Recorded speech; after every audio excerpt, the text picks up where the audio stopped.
My wife, Lynn, and I have been together for 6 years and married for 11 months. Our entire history together has been very normal, and never once have I noticed any weird behaviors or red flags. I can't stress enough how out of character this whole thing is for her. Lynn is very kind, intelligent, and thoughtful. She's always been the no-nonsense type of person. Being childish or trying to scare me is not something she'd normally do. She doesn't even like watching horror movies. When we first started dating, she agreed to watch The Shining with me because she knew how much I loved horror. She was so scared that she didn't even make it through half of the movie before we had to turn it off. She isn't into anything creepy and has never been into pranks. It's just not her cup of tea. And that's fine. But that's what was so strange about this. It's just so unlike her. I should also add that she never had any mental health issues, and as far as I'm aware, it doesn't run in her family. I know some people are able to hide their mental health problems, but in the 6 years we've been together, I think I'd have seen some sort of sign. 2 months ago, I was in the kitchen making myself some coffee before work. I was running a bit late that morning and knew I wouldn't be able to make it to Dunkin' Donuts for my usual morning fix. I took a sip of my coffee as I hurried down the hall towards the front door, when I happened to notice Lynn peeking at me from around the corner ahead of me. I could only see her eyes and a strand of her long dark hair hanging against the wall. The rest of her body was concealed behind the corner. I nearly spilled my coffee when I saw her. I did burn the shit out of my lips. "Geez, Lynn," I said, wiping a few drops of coffee from my pants. "You scared the shit out of me." She immediately popped out of view like a little kid that had been caught. I heard her scurry off towards the living room, and by the time I got to the front door, she was out of sight. It was really weird, and just totally out of character for her, like I said, but I also found it kind of funny that she was being more playful and a little less serious. I shouted that I loved her and called her a weirdo. As I shut the door behind me, I heard her laughing. Her behavior was a bit odd, but it certainly wasn't something to call a priest over. I forgot about it by lunch, and by the time I got home, she was her normal self. I didn't bring it up, and neither did she, and life went on. The next incident happened 3 days later. It was around 2 a.m., and I had woken up to get a drink. I was standing at the kitchen island, jug of Oj in hand, when I felt a strong feeling that I was being watched. For whatever reason, I looked down at the floor and saw my wife's smiling face staring back. She was peeking at me from the other side of the island, staring up at me with wide, unblinking eyes and grinning. Grinning like the Cheshire Cat. I screamed, I'll admit it. Not out of irritation, but fear. For some reason at that moment, I was scared. At the sound of my scream, Lynn scuttled backwards out of my view, her hands and feet smacking the tile floor as she hurried out of the kitchen on all fours. I didn't run after her or even yell after her. I just stood there frozen in shock, wondering what fuck had possessed her to do that. It took me a little longer than I'd like to admit to go back upstairs, but I eventually did. When I got to our bedroom, Lynn was lying on her side, asleep, or at least pretending to be. I stood there for a while watching her breathing to be sure she really was asleep. I had the feeling she might jump out at me the moment I got into bed, but she didn't. I climbed into bed and she didn't even move. Her breathing was soft and deep, and I was starting to wonder if I dreamt the whole thing. The next morning, I waited for her to come down for coffee, and after handing her a mug and kissing her cheek, I decided to ask her about it. "What was that about last night?" I asked, keeping my tone light so I didn't offend or embarrass her. She frowned over her cup of coffee, shaking her head like she had no clue what I was referring to. "You were peeking at me again." "From over there," I said, pointing to the spot on the floor by the kitchen island. She followed my gaze, and when she looked back at me, she burst out laughing. She laughed so hard that I couldn't help but join her. "You creep me the fuck out sometimes, you know that," I said. She giggled and set her cup on the counter and wrapped her arms around my neck. "You creep me out all the time, so I guess we're even," she teased. We said our goodbyes and left for work. As I drove, I kept thinking about how creepy it had been seeing her grinning at me from behind the island like that. The sounds her hands made on the floor as she crawled away. I told myself she was just trying to be silly, just trying to join me in my love of all things horror. It's not like I was afraid of her, but it still didn't sit right with me. I started seeing her peeking at me more and more. Sometimes she'd be peeking out from behind the couch or living room curtains. Once she even managed to get inside her grandmother's old trunk that sits at the foot of our bed. I might not have even known she was there at all had the trunk's old hinges not given her away. She'd had the lid propped up just enough so that only half of her face peeked through. She'd been grinning like an excited toddler. It was unnerving. I didn't even know what to say to her. All I could do was stare. When I finally found my voice, I asked her why on earth was she doing this. She didn't answer, but she had slowly closed the lid, shutting herself inside the trunk. I just walked away, feeling disturbed. I didn't understand why she was doing it, but it clearly made her happy. I just hoped she would tire of the game quickly. Lynn didn't peek at me for the next 2 weeks. I started to think she was done with her weird prank, and I was relieved. We were watching a show on Netflix one night, and I jokingly said that I hadn't seen her peeking at me lately, and that she must have given up on her spy game. She looked up at me with a small smile and said, "Maybe I've just gotten better at it." I didn't say anything, but I wondered whether or not she was joking. For the next few days, I couldn't stop thinking about what she'd said. Was she still peeking at me when I wasn't looking and I just hadn't noticed? And if so, what the hell was she getting out of this? I started to feel paranoid, constantly checking whether she was watching from around the corner or behind a door. I was jumpy whenever I was home, and she wasn't in full view of me. I felt stupid and a little crazy. But after a few weeks without another incident, I began to relax. I stopped checking behind furniture and walls and told myself it was just a bad memory. Then a few days ago, things got so much worse. Lynn left to go to a friend's, and I lounged on the couch and played a couple games on my laptop. Around 9 p.m., I hopped in the shower, and as I was washing the soap from my hair, I felt that awful feeling that I was being watched. I slowly opened my eyes and almost had a fucking heart attack. Lynn was peeking from behind the shower curtain, her entire head stretched into the shower, leaving just her body outside. Her long, dark hair hung against the curtain, the ends dripping with water. Her mouth hung open in a terrible grin, eyes wide and red, as if she hadn't blinked in a while. I screamed and jumped back against the wall. She didn't move, nor did her smile waver. Her makeup ran down her cheeks in 2 black streaks. She looked giddy and completely deranged. I was fucking terrified. We stood like that for a few moments, neither of us saying a word. Finally, after what felt like forever, she slowly pulled her head back out of the shower, and I watched her blurry figure through the curtain as she moved backwards towards the bathroom door.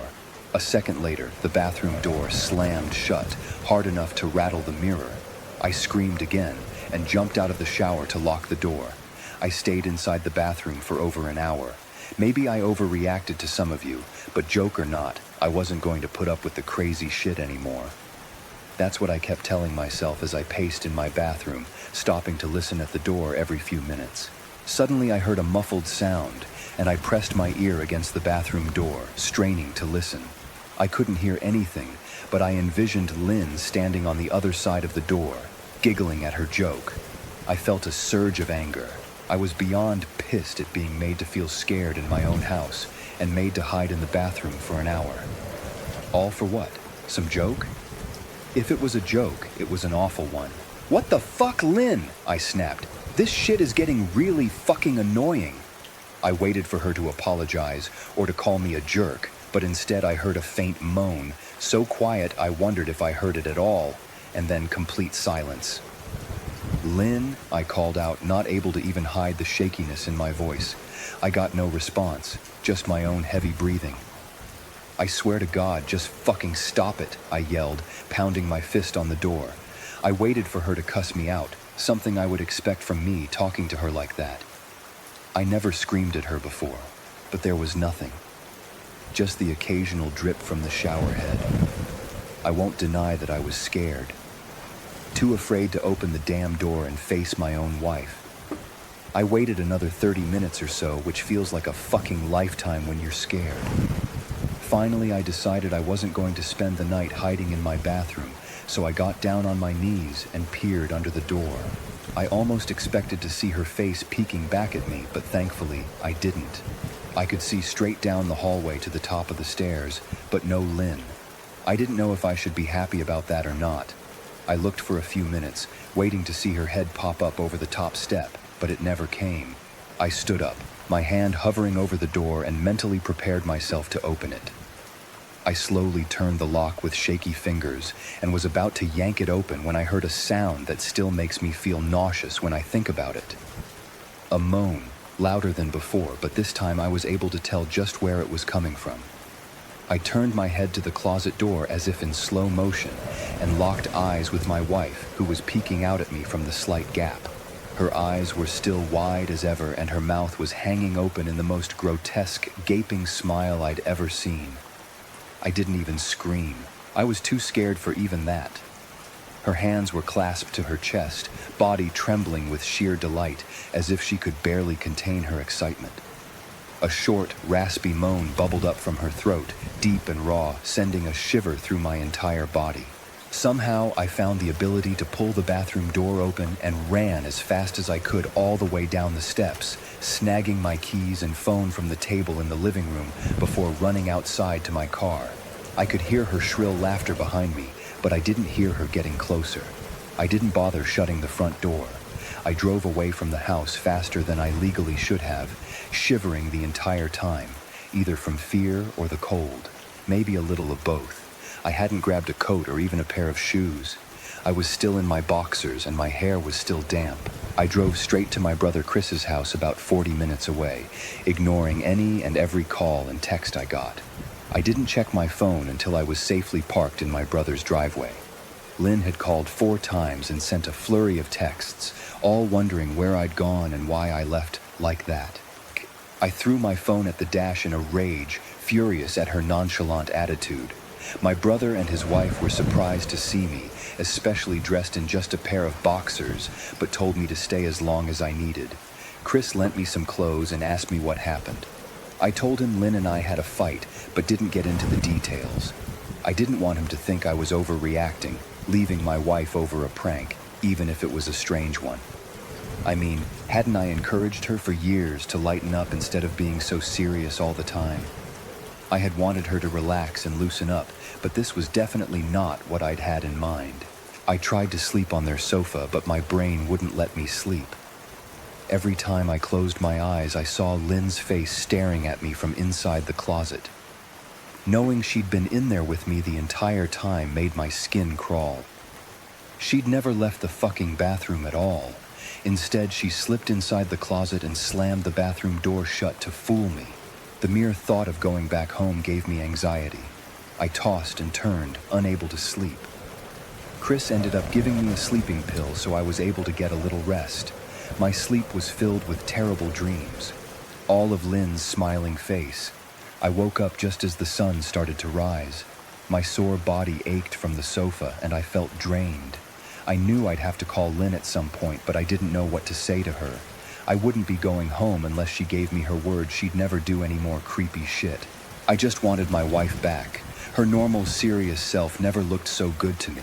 I was contemplating calling her and telling her that when that familiar feeling came over me. I was being watched.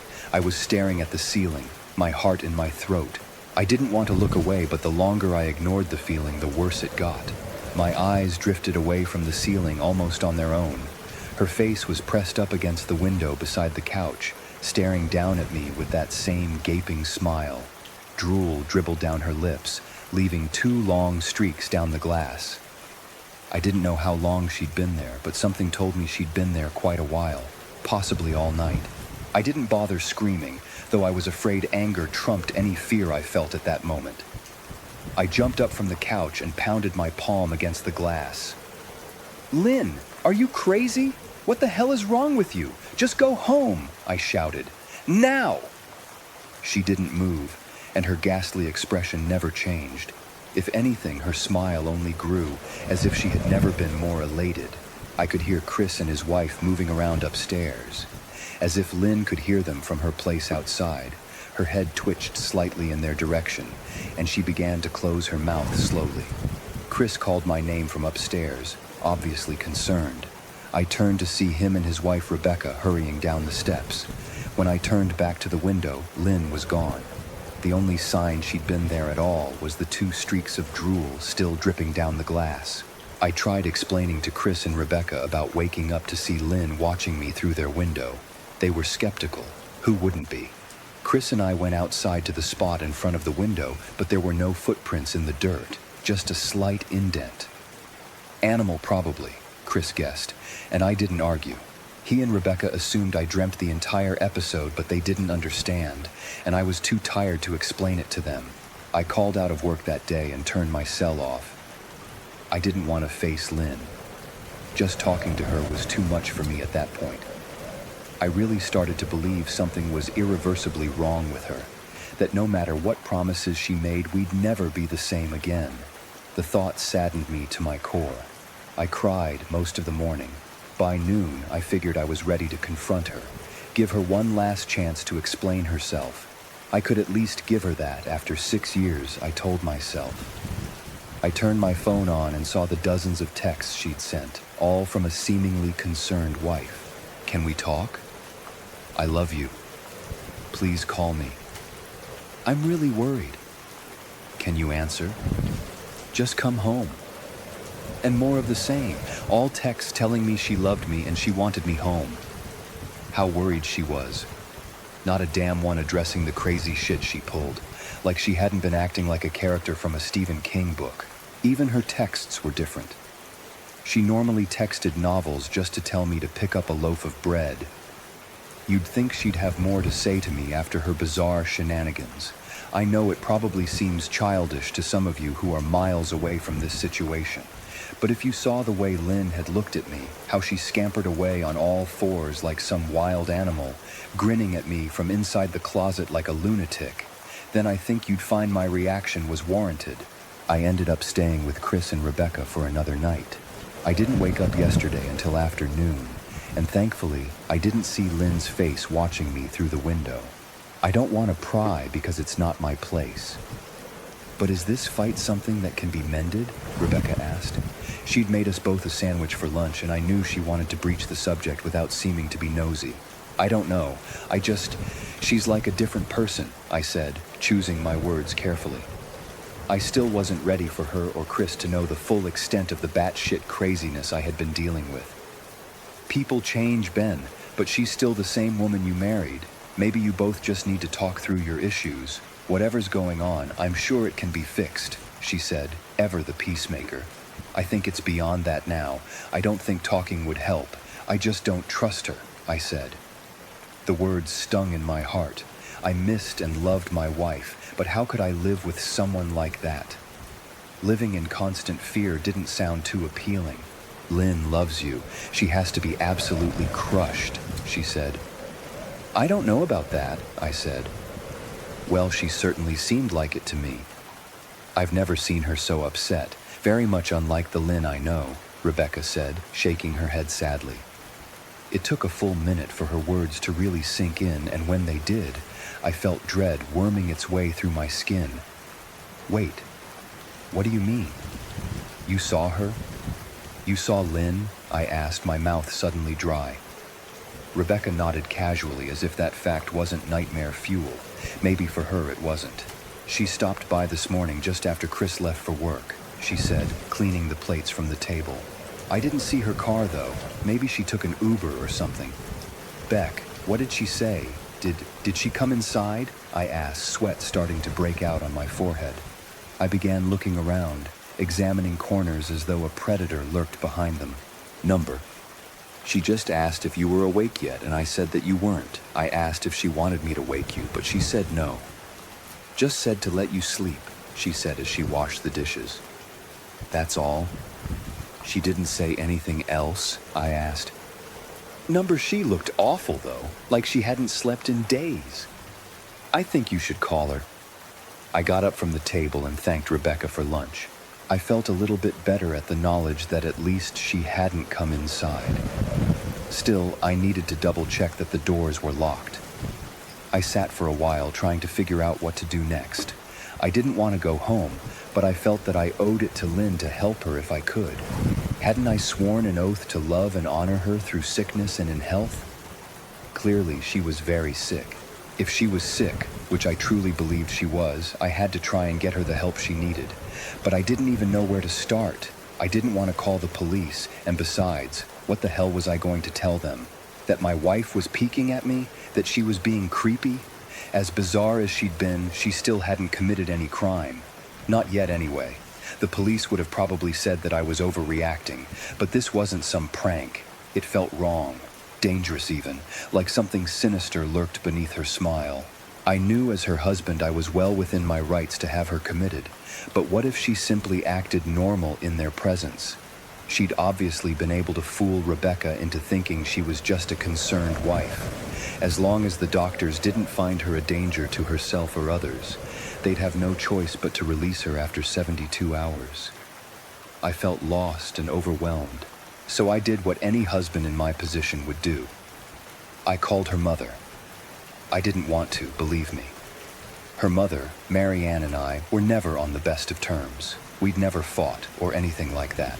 She just wasn't a very warm person and wasn't really easy to get along with. She hardly ever smiled, and when she did, only her lips would move into a thin-lipped smile, leaving her eyes as blank as before.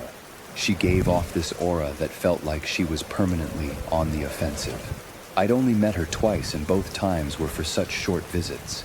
I got the impression she didn't approve of me for her daughter.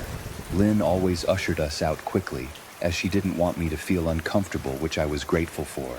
Being in her mother's company felt almost unbearable, like walking on glass. I was glad when we moved 3 states away so we didn't have to see her often. I was happy to avoid the woman, but I needed her help.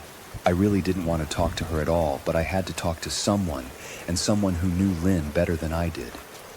So I grit my teeth and did what I had to. "Yes," she answered, already sounding irritated. "Mary Ann, it's me, Ben." "Do you have a minute to talk?" I asked. I could hear her cluck her tongue in irritation. "I'm in the middle of writing some checks, but if you insist, I suppose I can spare a moment." "What is it that you want to discuss, Benjamin?" she said coolly. "It's about Lynn. She's been acting strangely, and I was wondering if you had any idea whether there was something." I was quickly interrupted. "It's a bit difficult to follow your rambling, Benjamin. What is that you want from me?" she asked. I could almost see her standing there in her thin sweater and slacks, tapping her fingernails impatiently on the table. "I wanted to know if you'd ever noticed any odd behavior, or possibly any mental health issues," I asked. There was a long, uncomfortable pause that I couldn't tell was because she was just thinking, or something else. Finally, after a few seconds, she spoke. "I'm not sure if this is one of your jokes, Benjamin, but if so, I don't find the humor in it. Now, I do have business to attend to, as I've said, so if you don't mind," she said, but I cut her off before she could get rid of me. "Mary Ann, it's not a joke. I'm sincerely concerned about Lynn's mental health. Her behavior has been very erratic lately. I'm very worried about her, and I figured as her mother, you would be as well," I said, my frustration evident in my voice. "If you're truly concerned, then I suggest you get the health professionals involved." "I don't know what you expect of me," she snapped. I could tell she was seconds away from hanging up, and for some reason I was desperate not to let her. I had the feeling that she knew a lot more than she was letting on. "Please, if not for me, do it for Lynn." I tried. I heard a faint, shaky intake of breath, as if she were trying to hold her steely persona together, but failing. "Mary Ann." I started. "Benjamin, I don't know what to tell you. My only advice would be to seek professional help. Do not call here again. Goodbye." I tried to call out to her, but she'd hung up. I tried to wrap my head around the call and her refusal to help me. Even if she didn't like me, why wouldn't she want to help her own daughter? I couldn't understand that. I tried to replay the conversation, desperate to find something I missed. After a while, I almost gave up until I remembered her last words to me. "Seek professional help." She'd said those words with a bit of urgency. I could have just been grasping at straws, but no, I was sure her voice had changed ever so slightly when she'd said that, as if they were very important. What had she meant? I assumed she'd been referring to medical professionals, but maybe she was referring to someone else. Someone that she didn't, for some reason, feel comfortable saying directly. Or maybe I was just desperate. I waited for Chris to get home, and after a very long and exhausting conversation with him and Rebecca, I convinced them that Lynn truly needed psychiatric help. I didn't tell them everything. I wasn't prepared to go into it yet, but I told them about our last encounter, how she'd hidden in the bathroom, peeking at me from the closet. They were obviously shocked, but thankfully they believed me. They too just wanted to help her. Still, they didn't think it was all that serious. Weird, maybe, but not dangerous. They just kept saying that Lynn had to be playing some kind of weird joke. Maybe for YouTube, Rebecca offered, if only half-heartedly. Chris didn't think we should involve the police just yet. He offered instead to go with me, and I readily accepted. He reasoned that calmly talking to her, trying to coax her into going willingly, was the best recourse. I agreed to do it his way. At least I wouldn't be going into that house alone. We drove over this morning, just after breakfast. There was no way I was going at night. When we pulled into the driveway, my stomach began doing somersaults. Her car wasn't there, but I still didn't let my guard down. The front door was ajar, and for a split second I thought we'd see her eyes staring through the gap. I was shaking and starting to sweat. Chris, however, was fine. He waited for me to open the door, his hands in his pockets like he was going on a fucking stroll through the park. I envied his ignorance. I pushed the door open and was immediately hit with the stench of rot. Chris smelled it too, and he walked in the house behind me with his nose scrunched up. "What do you guys use to clean the floors around here, shit?" Chris mumbled. "Shut up," I said, my eyes darting around for any signs of Lynn. The house was deadly quiet and dark despite being 10 in the morning. All the curtains were closed up tight, refusing to allow any sunlight inside. If I hadn't left it just 2 days prior, I'd have thought the house to be abandoned. We moved through each room, carefully checking any place that she might hide, occasionally calling her name. "Why the fuck are you looking under the couch?" Chris asked eventually. "Aren't we looking for your wife?" He was looking at me like I was a moron. "Let's just go upstairs," I whispered. He shook his head but followed me up the stairs to check the bathroom and spare bedroom. On the way up, my shoes crunched over pieces of glass that looked to be littered over a few of the steps. I noticed that one of Lynn and my wedding portraits that hung on the wall along the staircase had been smashed. The frame hung crookedly, all the glass removed. I stared at the picture, a lump forming in my throat. We had taken the photo just after leaving the church, after saying our vows. She looked so beautiful in her white gown. I looked at Lynn's beautiful face. I never dreamed her face would ever be a source of terror for me. We climbed the rest of the steps and checked the spare bedroom, but it looked completely untouched. I was hesitant to go into the bathroom, my fear from that night coming back to me all at once. Chris noticed and offered to go in by himself, but I couldn't let him do that. So we walked in together, checking the closet and the shower. The bathroom looked as if it hadn't been touched since the night I left. "I don't think she's here, Ben. Why don't you pack some clothes and we'll try coming back tomorrow or something," Chris said. I nodded and went into our bedroom and shoved some clothes into a duffel bag. When I checked inside our closet, I came across the source of the smell and gagged. Chris took one look and lost all color in his face. He had to go stand by the stairs to get away from the sight and smell. I gazed down in shock at what lay inside my bedroom closet. Soaking into the rug were at least a dozen eyeballs, all carefully laid out in pairs. Some were as large as a quarter, while others were as tiny as a marble. I stared down at the eyes she'd collected from small animals, and I wondered how she'd gotten them, and shuddered at the thought. Man, I thought I had it bad with Becca's shoe addiction, but fuck me. Your wife's in here collecting eyeballs, Chris said, gagging. "Ben, I think we should go," he called from the hall. "I'm getting nauseous." "All right." I grabbed my duffel and shut the closet door on my new nightmare. I stepped out into the hall and took a deep breath of air.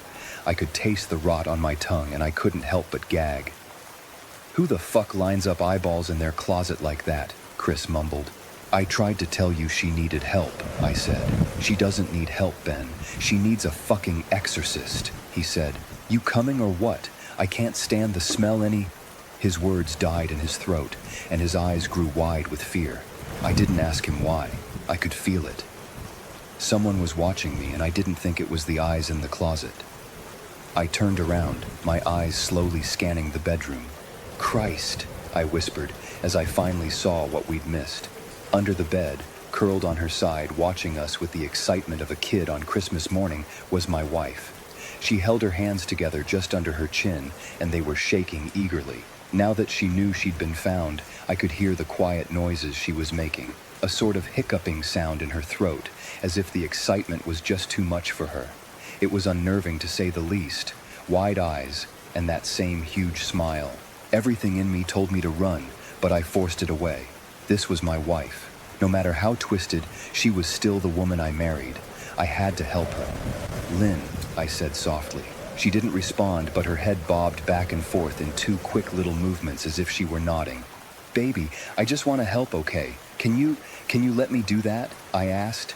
I had taken a single step forward, approaching her like some kind of dangerous animal.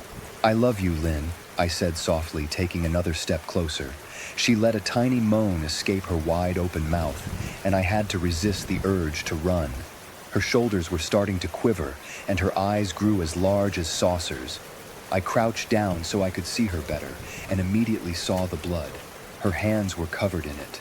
They trembled more the closer I got, as if she was barely able to contain herself. Lynn, are you hurt? You're bleeding, I said. She bobbed her head again, her bloody fingers moving up and down as if playing an invisible piano. They occasionally grazed her chin, leaving smears of blood on her skin.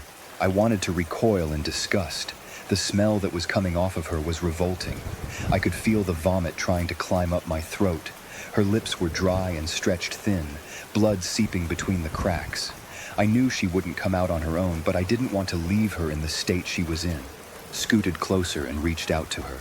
The excited hiccuping sounds got louder and her hands shook, fingers flexing. It was then that I could see the blood oozing from in between her fingers. Oh my God, Lynn, you're bleeding, I said. Instinctively, I reached out to take her hand, but before I could even touch her, her hand sprang out towards me. A sharp pain shot through my arm, and I fell back on my ass. My arm burned, and I could see the blood dripping down onto the carpet. I looked back at her in shock, and saw her grinning madly, her fingers clutching a large shard of glass. You all right in there? Chris asked from behind me. I turned my head slightly, and nodded to him, cradling my arm to my chest. When I turned back to face Lynn, I saw that her focus had shifted. She wasn't looking at me anymore, and she wasn't smiling anymore either. She was staring past me, her eyes glaring at Chris, the way a hungry lion might stare at an antelope. Her mouth was still hanging open, but it was twisted into a snarl. I got to my feet and began walking backwards down the hall, afraid to take my eyes off her. Are you bleeding? Chris asked. The moment the words left his mouth, Lynn started fast, scooting out from under the bed, the glass shard still in her fist. Chris, run! Go! I yelled. He must have been too afraid to move, because a second later I felt my back bump into him. He was still standing at the top of the stairs, staring at the horror that was my wife. Lynn had crawled completely out from under the bed and stood in the bedroom doorway, her face twisted in rage. Her whole body was visibly tense. Blood ran down her fingers and onto the floor. Jesus, Lynn, Chris said, you, playing hide and seek? I reached back and pushed him towards the steps. Move your ass, Chris, I said as quietly but firmly as I could. Lynn bobbed her head in fast, sharp motions and began to grin, stretching her mouth open wider and wider so that her chin seemed to touch her chest. I heard Chris mutter a prayer, and then he was running down the stairs. I stood at the top of the steps, stuck between the love for a woman who clearly needed serious help and self-preservation. I only want to help, I said, choking back tears. Her eyes focused on me once again as she slowly lifted the glass, holding it out in front of her, and then she started sprinting towards me, grinning with utter excitement. Thankfully, my body took over, and I flew down the stairs, skipping 2 or 3 at a time. I made it to the front door before I felt her leap onto my back, wrapping her arms around my neck, her open mouth next to my ear so that I could hear those terrible hiccuping sounds up close. I shook her off me, knocking her to the floor. I felt a searing pain in my back as she went, but I tore open the front door and bolted to my car. Chris was standing in the front yard, talking on the phone with the police. I didn't say a word. I just ran to my car and jumped in. Chris took the hint and followed me, still on the line with 911. I watched the rearview mirror, sure I'd see her there running after us. But I never did. I went straight to the ER and got 11 stitches in my arm and 3 on my back. The police asked a lot of questions and went back to the house to do a search. But of course, Lynn wasn't there. They advised me to stay with a friend or relative for a while and to file a restraining order as soon as I could, but none of those things would matter. Somehow, I just knew. I dropped Chris off at home and went to a motel an hour away. I wanted to put as much distance between me and Lynn as I could. This is where I've been for the last 4 hours. I thought maybe the police would find her. Maybe they'd get her the help she desperately needs. Now I don't think so, because 40 minutes ago I got a text from an unknown number. Just 3 words. I found you, and a picture attached. The picture was dark and grainy, but I instantly knew what it was. There was no mistaking my wife's eye. I started typing this out immediately after. I don't know what to do. I'm alone and scared, and I can't help but feel that I'm being watched. When I was 5 years old, I went to an elementary school that, from what I've come to understand, was really adamant about the importance of learning through activity. It was part of a new program designed to allow children to rise at their own pace, and to facilitate this, the school encouraged teachers to come up with really inventive lesson plans. Each teacher was given the latitude to create his or her own themes, which would run for the duration of the grade, and all the lessons in math, reading, etc. would be designed in the spirit of the theme. These themes were called groups. There was a space group, a sea group, an earth group, and the group I was in, community. In kindergarten in this country, you don't learn much except how to tie your shoes and how to share, so most of it isn't very memorable. I only remember 2 things very clearly. I was the best at writing my name the right way, and the balloon project, which was really the hallmark of the community group, since it was a pretty clever way to show how a community functioned at a really basic level. You've probably heard of this activity. On one Friday, I remember it being Friday because I was excited about the project and it being the end of the week. Toward the beginning of the year, we walked into the classroom in the morning and saw that there was a fully inflated balloon tied off with string taped to each of our desks.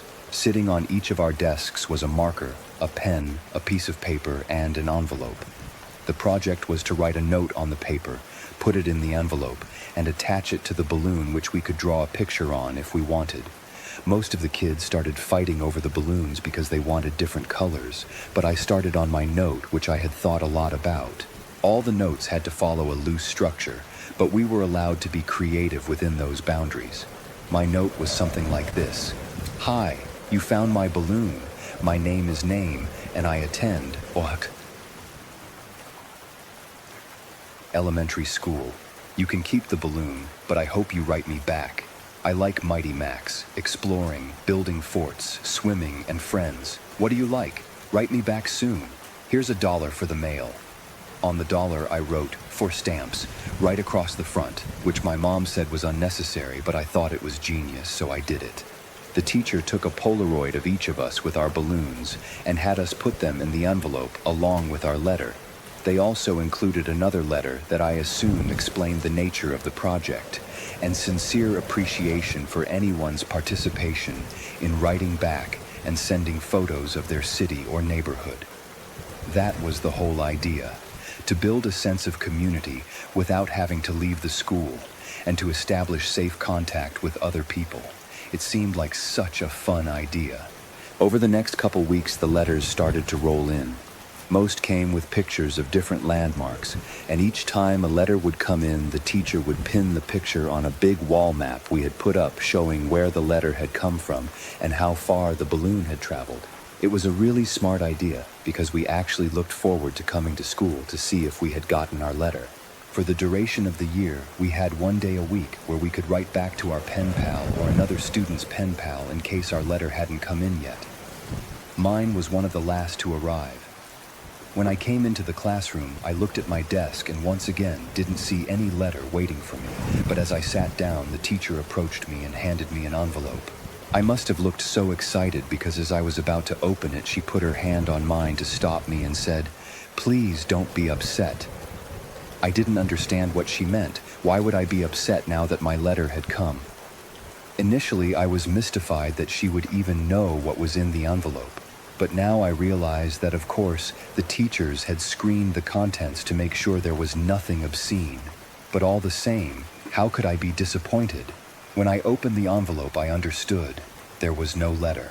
The only thing in the envelope was a Polaroid, but I couldn't really make out what it was. It looked like a patch of desert, but it was too blurry to decipher.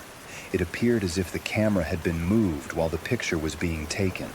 There was no return address, so I couldn't even write back if I wanted to. I was crushed. The school year pressed on, and the letters had stopped coming for nearly all of the other students. After all, you can only continue a written correspondence with a kindergartner for so long. Everyone, including myself, had lost interest in the letters almost completely. Then I got another envelope. My excitement was rejuvenated, and I reveled in the fact that I was still getting a letter when most of the other pen pals had abandoned their involvement. It made sense that I received another delivery. There had been nothing but a blurry picture in the first one, so this was probably to make up for that. But again, there was no letter at all. Just another picture. This one was more distinguishable, but I still didn't understand it. The photograph was angled way up, catching the top corner of a building, and the rest of the image was distorted by a lens flare from the sun. Because the balloons didn't travel very far, and because they were all launched on the same day, the board became a bit cluttered, and so the policy for the students still exchanging letters became that they could take the photographs home. My best friend Josh had the second highest number of pictures taken home by the end of the year. His pen pal was really cooperative and sent him pictures from all around the neighboring city. Josh took home, I think, 4 pictures. I took home nearly 50. The envelopes were all opened by the teacher, but after a while I stopped even looking at the pictures. However, I saved them in one of my drawers that housed my collections of rocks, baseball cards, comic book cards, Marvel metal cards for those who might remember, and little miniature baseball batting helmets that I'd get out of a vending machine at Winn-Dixie after t-ball games.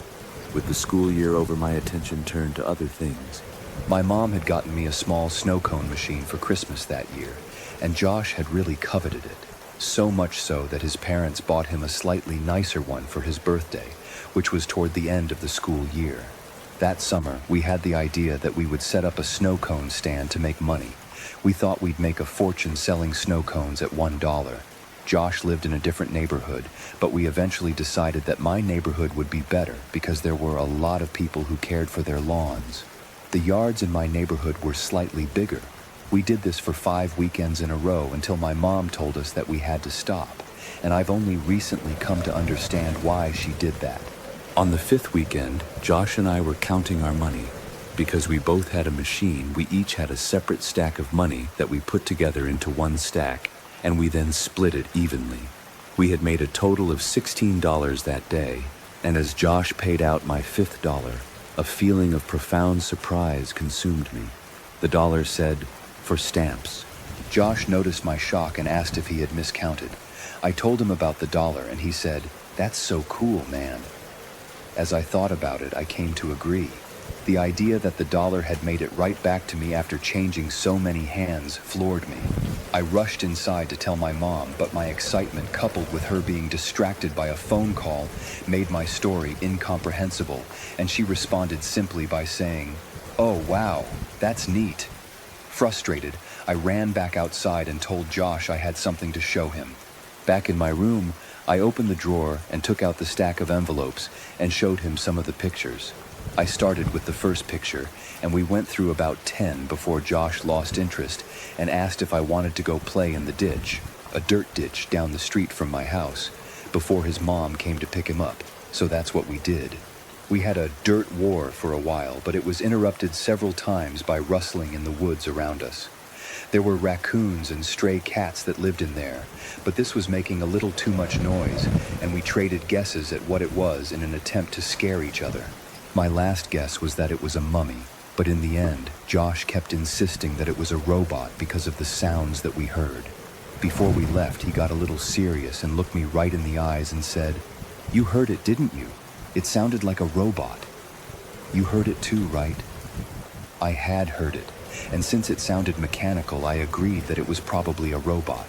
It's only now that I understand what we heard. When we got back, Josh's mom was waiting for him at the kitchen table with my mom. Josh told his mom about the robot. Our moms laughed, and Josh went home. My mom and I ate dinner, and then I went to bed. I didn't stay in bed for long before I crept out and decided that, due to the day's events, I would revisit the envelopes, since now the whole affair seemed much more interesting. I took the first envelope and set it on the floor and set the blurry desert Polaroid on top. I laid the second envelope right next to it and placed the oddly angled Polaroid of a building's top corner on top, and did this with each picture until they formed a grid that was about 5 by 10. I was always taught to be careful with things that I was collecting, even if I wasn't sure they were valuable. I noticed that the pictures gradually became more decipherable. There was a tree with a bird on it, a speed limit sign, power line, a group of people walking into some building, and then I saw something that vexed me so powerfully that I can now, as I write this, distinctly remember feeling dizzy and capable of only a single repeating thought. Why am I in this picture? In this photograph of the group of people entering the building, I saw myself holding hands with my mother in the very back of the crowd of people. We were at the very edge of the photo, but it was undeniably us, and as my eyes swam over the sea of Polaroids, I became increasing anxious. It was a really odd feeling. It wasn't fear, it was the feeling you get when you're in trouble. I'm not sure why I was flooded with that feeling, but there I sat floundering in the distinct sense that I had done something wrong. And this feeling only intensified as I looked on at the rest of the photos after that, the one that had so powerfully struck me. I was in every photo. None of them were close shots. None of them were only of me. But I was in every single one of them, off to the side, in the back, bottom of the frame. Some of them only had the tiniest part of my face, captured at the very edge of the photo, but nevertheless, I was there. I was always there. I didn't know what to do. Your mind works in funny ways as a kid, but there was a large part of me that was afraid of getting in trouble simply for still being up. Since I already had the looming feeling of having done something wrong, I decided that I would wait until tomorrow. The next day, my mom was off work and spent most of the morning cleaning up around the house. I watched cartoons, I imagine, and waited until I thought it was a good time to show her the Polaroids. When she went out to get the mail, I grabbed a couple of the pictures and put them on the table in front of me as I sat waiting for her to come back in. When returned, she was already opening the mail and threw some junk mail into the trash can, and I said, "Mom, can you come here for a second? I have these pictures." "Just give me a minute, honey. I need to mark these on the calendar." After a minute or two, she came and stood behind me and asked me what I needed. I could hear her shuffling with the mail behind me, but I just looked at the Polaroids and told her about them.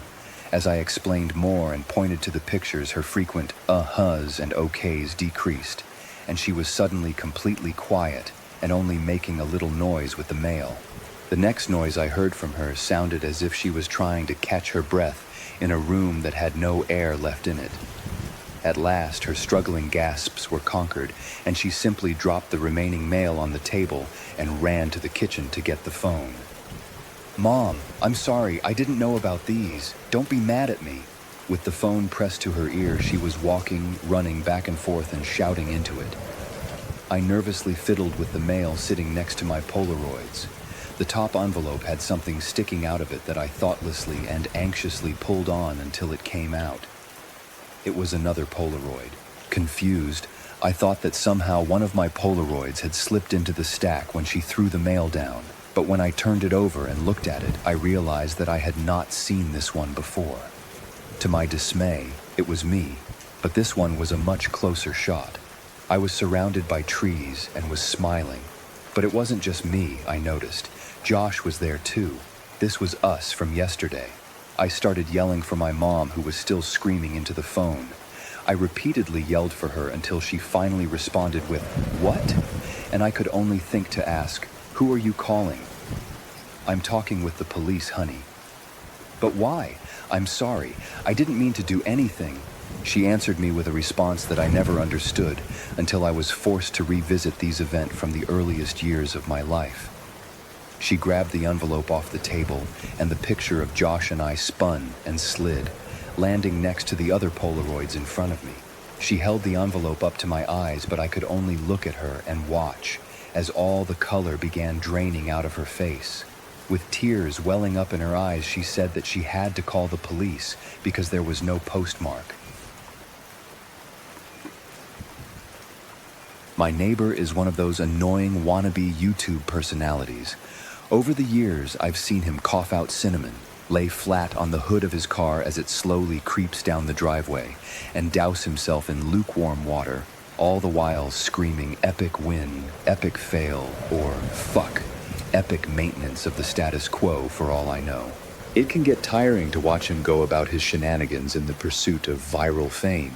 So, when he knocked on my door the other day, told me he was going away for a few weeks, and asked that I get his mail, honestly, it was a relief. I can't explain the peace of mind I had knowing I didn't have to brace myself for any of his stupidity for a while. I was always afraid his stunts would wind up bleeding over into my life. Things were pretty normal for the first couple of days. He received a few bills, a bit of spam, and what I could only assume was a birthday card. Then, one evening, I got home to find a cardboard box waiting on his front porch. In big red letters was written, "Return to sender." I'm no small fry, but I admit I had trouble lifting the box on my own. It was really freaking heavy. Lugging it across the road to my house was even harder, and I quickly realized there was no way I was going to drag it up the stairs and through my front door. I decided I'd leave his package in my garage. It wasn't like I kept my car in there. The garage door was a piece of shit that refused to open without a good thug and a whack. It was less trouble just leaving the car in the driveway than it was to fight with the garage door every morning and night. In hindsight, I should have set the package down while I struggled to open the tricky door, but you know how it is when you've got a good grip on something, no point in setting it down if you don't have to.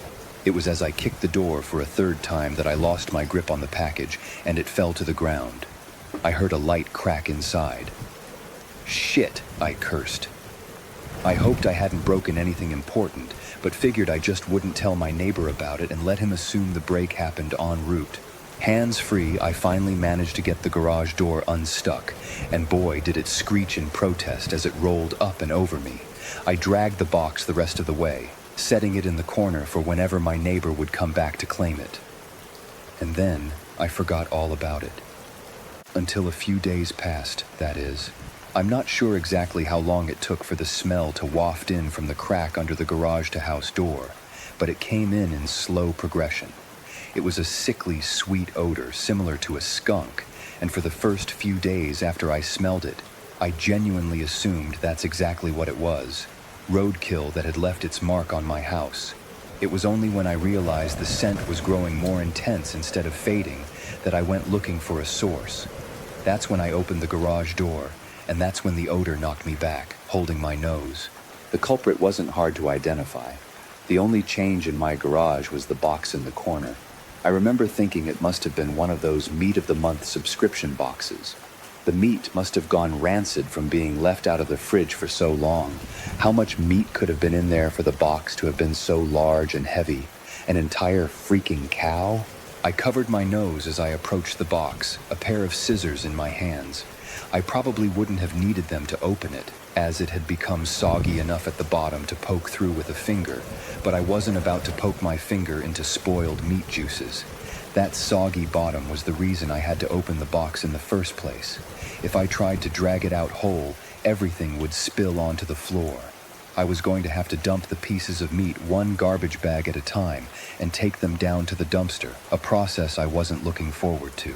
My scissors tore through the tape along the top of the cardboard box. I thought the smell couldn't get any worse, but as I flipped the flaps open, I discovered a whole new gamut of stink. It was like opening a burning oven, but instead of a heat wave, I was met with waves of piss, sweat, shit, and putrefaction. It was so bad that I staggered back and had to force down the puke, begging to guzzle out of me. I don't think I could have handled that scent mingling with the horrors coming out of the box. I'm not ashamed to admit I ran out the door for a breath of fresh air, but in the short time I'd spent in the garage, the smell had become so ingrained in the fabric of my clothes that it clung to me like a shadow. Nothing I tried could keep the smell out of my nostrils. Not air fresheners, not a face mask, not 3 showers and a change of clothes. Every second that box lay open in my garage was another second the smell was allowed a foothold into my home. I had to bite the bullet. I returned to the garage, the flaps of the box still open as though inviting me to look. I was prepared, a clothespin pinning my nostrils shut, a garbage bag in one hand, the strongest cleaner I could find in the other, and long rubber gloves to keep my skin from having to touch what was inside. But as it turns out, I needed none of those things. I wouldn't have to touch or clean the contents of that box. I would only have to suffer the nightmares every night. You see, there was meat in that box, but it didn't come from a cow or a pig. No, it was worse than that. It was my neighbor. Dead. Still in one piece, but dead. I called the cops, and naturally, they took me in for interrogation. It's kind of hard not to suspect the man with a corpse in his garage after all. Thankfully, they soon realized I wasn't involved. My DNA might have been all over that box. The smell might have left a mark throughout my house. But there was one piece of irrefutable evidence in my neighbor's own hands that proved my innocence. A vlogging camera. They showed me the footage only once. I'm not sure if they were allowed to, or if they felt so bad for me they figured it couldn't hurt. Either way, I saw it. My neighbor was sitting in the box outside of a shipping facility, laughing as he told the world how he was going to mail himself across state lines. He'd brought pee bottles, food, a pillow, and a few flashlights. His friend, a guy I'd seen at his place several times to help with his stunts, closed the lid and presumably dropped him off for shipment. Throughout the next couple of hours, or days, I'm honestly not sure, my neighbor recorded a few short clips about his progress. I think I'm in a truck now. I can feel it moving. Must be in a warehouse. Pretty warm here. Still got plenty of food. That kind of stuff. And then, on the last entry, the box toppled over. He broke his neck, and that was it. The camera recorded until either the memory card got too full or the battery died. There's one thing I didn't tell the police after they showed me the video. One thing I heard in the footage that will haunt me to the day I die.